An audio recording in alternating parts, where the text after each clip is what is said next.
Hello everyone, आज जो हम केस डिस्कस करने वाले हैं वो बहुत ही रीसेंट जजमेंट है 2024 सुप्रीम कोर्ट की हालेश वर्सेस स्टेट ऑफ कर्नाटका 2024। इसमें ना एक ये इसलिए इम्पॉर्टेंट भी है क्योंकि एक बड़ा कॉन्सेप्चुअल क्वेश्चन आता है जब आप इनफैक्ट आप जजमेंट राइटिंग का पेपर लिख रहे होते हो अपने जुडिशरी में। तो कई बार क्या होता है कि जब आप क्रिमिनल जजमेंट लिख रहे होते हो तो जो डिफेंस काउंसिल है या अक्यूज्ड है वो ये कंटेंट करता है कि नहीं जी, ये जो इनका विटनेस है वो इतना ट्रस्टवर्दी नहीं है क्योंकि ये इंटरेस्टेड विटनेस है ना। अगर बेटी को चोट लगी है तो बाप तो अपनी बेटी के फेवर में ही बोलेगा ना। तो जस्ट मतलब क्योंकि वो इंटरेस्टेड विटनेस है, इसकी टेस्टिमनी को हमें ट्रस्ट नहीं करना चाहिए। अब जो कार्डिनल प्रिंसिपल है, जो रूल है, वेल स्टैब्लिश्ड रूल है, वो ये बोलता है कि जस्ट बिकॉज अगर जो विटनेस है वो इंटरेस्टेड है ना, तो उसकी टेस्टिमनी को डिनाई नहीं किया जा सकता या क्वेश्चन नहीं किया जा सकता। जो the only test for a good testimony is that the witness should pass the test of cross examination. उसका कोई उसमें कोई कॉन्ट्रडिक्शन नहीं होना चाहिए स्टेटमेंट में, राइट। तो अभी क्या हुआ कि रिसेंटली सुप्रीम कोर्ट ने ये बोला कि जो ऑक्यूलर एविडेंस है, ऑक्यूलर मतलब आई विटनेस है, उसकी जो टेस्टिमनी है सिर्फ उसको इसलिए डिस्क्रेडिट नहीं किया जा सकता। यहाँ इसमें 2 पॉइंट बोले, ठीक है।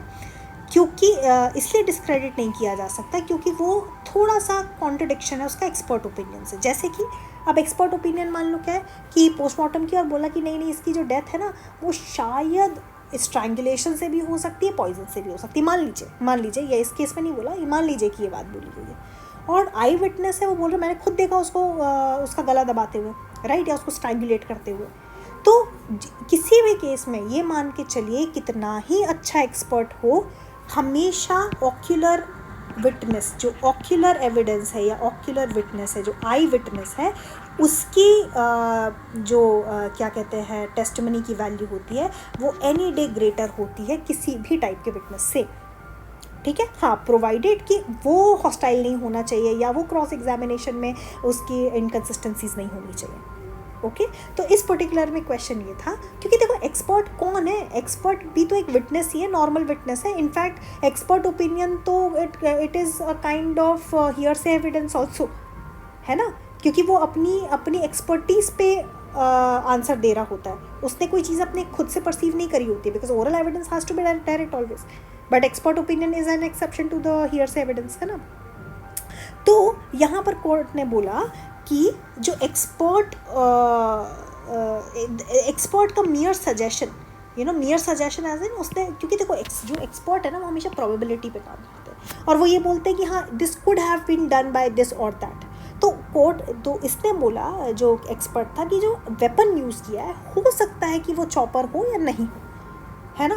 तो ये बोला जस्ट बिकॉज उसमें सम काइंड ऑफ कन्फ्यूजन है उसकी टेस्टिमनी पे, पर आई विटनेस स्ट्रॉन्ग है तो उसकी आई विटनेस की टेस्टिमनी पे कोई प्रॉब्लम नहीं आएगी या उसकी टेस्टिमनी को लेस रिलायबल नहीं माना जाएगा। तो क्या एक्चुअली केस क्या था, ट्रायल कोर्ट ने 3 अक्यूज्ड को कन्विक्ट किया, है ना। अपलेंट जो इस प्रेजेंट केस में है उनको क्या कहते हैं 302 और 149 जो आपका अनलॉफुल असेंबली और मर्डर में कॉमन इंटेंशन के साथ, क्योंकि 2-3 लोग थे, मर्डर का ट्रायल चला और उनको कन्विक्ट किया, ठीक है। अब एपलेंट के अगेंस्ट जो एलिगेशंस थी वो ये थी कि ये सब आए, डिसीज्ड जो बेचारा मर चुका है उसके जो यहाँ पर हमारा विक्टिम है उसके घर के सामने आए, अनलॉफुल असेंबली किया, मारा पीटी करी, उसको मारा, उसकी फैमिली मेम्बर्स को मारा चॉपर से, और जो डिसीज्ड है, जो यहाँ पर मृतक है, वो तो इंजरीज हैंडल नहीं कर पाया एंड दैट पर्सन डाइड, बाकी सबको ग्रीवियस इंजरी हुई है। अब यहाँ पर प्रॉब्लम ये है कि यहाँ पर विटनेस कौन हुआ, अब जो डिसीज्ड पर्सन है वो तो मर चुका है, तो जिनको ग्रीवियस इंजरी आई है हो सकता है उसमें भी बाद में कोई ग्रीवियस इंजरी स्टेटमेंट देके मर गया हो। तो यहाँ पे कोर्ट ने ये बोला कि अगर कोई और आई विटनेस नहीं है तो इंटरेस्टेड विटनेस की टेस्टिमनी को बिल्कुल रिलाई किया जा सकता है। The court observe that the testimony of 2 prosecution witness, deceased wife and the daughter, can not be discarded merely because they are interested witness. और ये आपको बहुत इंपॉर्टेंट है, इसमें बहुत सारे केस लॉज ऑल्सो भी मिल जाएंगे कि जस्ट बिकॉज कोई एक विटनेस इंटरेस्टेड विटनेस है उसकी टेस्टिमनी शेक नहीं होती है ना। क्योंकि डिफेंस को तो क्या, देखो जब भी आप जजमेंट लिख रहे होते हो तो ये एक जनरल रूल है कि prosecution has to stand on its own feet. जो डिफेंस उसको क्या करना है, अक्यूज को तो सिर्फ एक डाउट क्रिएट करना है ना, प्रोसिक्यूशन के केस में।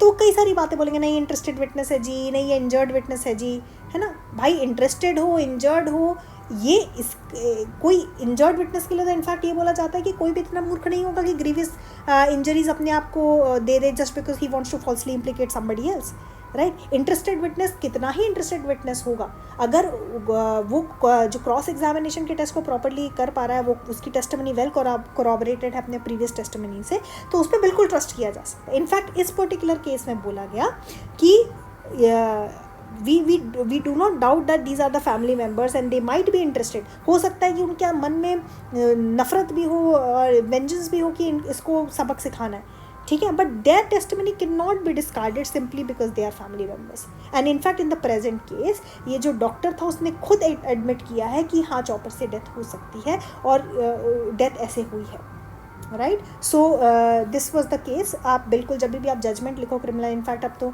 MP मेंस आने वाला है, आप 2024 का अगर आप जजमेंट साइड करोगे that will give you definitely give you an edge over everybody else. So this is it. If you have any doubt you can ask in the comment section.